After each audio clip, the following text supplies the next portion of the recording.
கடந்த காலத்துல அவருடைய மதத்தை அடையாளப்படுத்தி பாஜக தலைவர் ஒருவர் அவர் மீது தாக்குதல் தொடுத்த போது, குறிப்பிட்ட ஒரு திரைப்படத்திலே இடம்பெற்ற ஒரு உரையாடல் வசனத்திற்காக அவரை தாக்கிய போது முற்போக்கு சக்தியெல்லாம் அவருக்கு ஆதரவா, விஜய்க்கு ஆதரவாக நின்றன.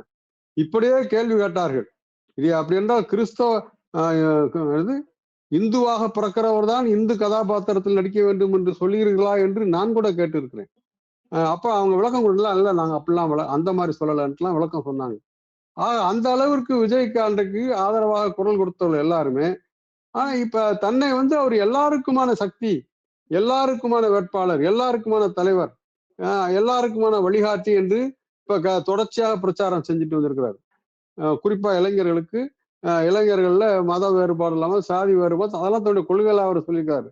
ஆனால் அவ்வளவு நம்பிக்கை உள்ளவர், அவ்வளவு உறுதி உள்ளவர், தமிழ்நாட்டுல எந்த தொகுதியில வேணாலும் நிக்க வேண்டியதானே? எந்த தொகுதியில வேணாலும் நிக்கலாங்கிறத விட்டுட்டு இந்த 2 தொகுதியை அது சமூகம் சார்ந்து தேர்ந்தெடுக்கிறார் என்றால், நான் ஏற்கனவே சொன்னது போல, ஒன்று தான் சொன்ன அந்த கருத்துக்களுக்கு அவரே விசுவாசமாக இல்லை என்பதும், அடுத்து அவருக்கு ஒரு விதமான அச்சம் இருக்கிறது என்பதும் வெளிப்படுகிறது.